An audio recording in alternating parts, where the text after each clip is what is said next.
আপনি স্টেটমেন্ট দিয়েছিলেন যে আপনার গাড়ি আছে কিন্তু বাড়ি নাই, এরপরে হচ্ছে যে আপনার ব্যবসা আছে কিন্তু প্রফিট নাই।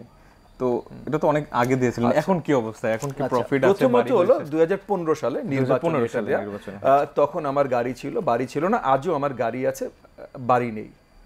আপনি বলতেই পারেন আপনি কোথায় থাকেন, পারিবারিক বাসায় থাকি। ভাই আমরা যখন আপনার নির্বাচনের জন্য আমাদের ওয়েলথ স্টেটমেন্ট জমা দেই, পার্সোনাল ওয়েলথ স্টেটমেন্ট জমা দেই, হ্যাঁ, এবং আমি এগেন পারিবারিক সম্পত্তি আছে, যেটা যে জায়গাটায় আমি থাকার সুযোগ পাই বা জিনিসপত্রের সুযোগ পাই, বাট সেটা আমার নামে না, আমার নামে সম্পত্তি নেই। এবং শুধু আমার নামে না, আমি, আমার সন্তান, আমার স্ত্রী, তাদের কারো নামেই না। সো আমি আমার পরিবারের, আপনি মনে করেন জেনারসিটির মাধ্যমে আমি কিছু পাই, তাদের জেনারসিটির মাধ্যমে। 2015 সালে যতদূর আমার মনে পড়ে, আমার কোনো ব্যবসা মনে হয় ছিল না।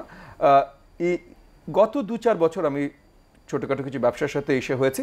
আর 2015 সালে যেটা ছিল যে পারিবারিক কিছু ব্যবসার, এগেন যেহেতু পারিবারিক, সেখানে ডিরেক্টর হিসেবে আমার নাম সংযুক্ত ছিল, ছোট্ট একটু শেয়ার হোল্ডিং ছিল।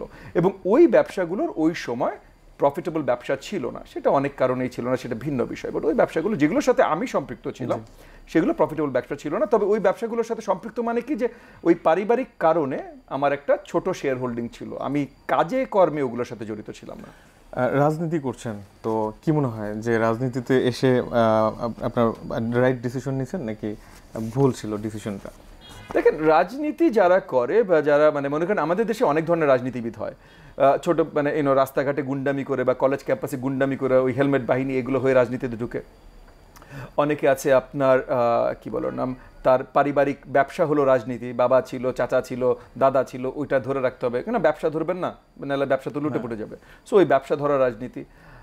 আর কিছু থাকে যারা কিছু বিশ্বাস করে, হয়তো কোনো আইডিওলজিক্যাল কারণ বিশ্বাস করে বা কিছু বিশ্বাস করে কিছু কাজ করার জন্য রাজনীতিতে নামে। তো আমি বিদেশে পড়াশোনা করেছি, বহু বছর বিদেশে কাজও করেছি। সো আমার ওই মারামারি করে কিছু অর্জনের প্রয়োজনে আমি রাজনীতিতে আসিনি। দ্বিতীয়টা, আমার পরিবারে আমি একমাত্র রাজনীতিবিদ, আমার পুরা গোষ্ঠীতে, আমার বাবার সাইড, আমার মার সাইড, পুরো 2 গোষ্ঠী মিলিয়ে আমি একমাত্র রাজনীতিতে এসেছি, একমাত্র ব্যক্তি। ওকে, সো আমার এই কোনো লিনিয়েজ নেই। আমি এসছি কারণ একটা সময় আমি দেখেছি যে আমরা বাংলাদেশের রাজনীতিতে এসে ভালো কিছু অবদান রাখতে পারি। কতখানি পারবো এটা সময়ের সাথেই জানবো।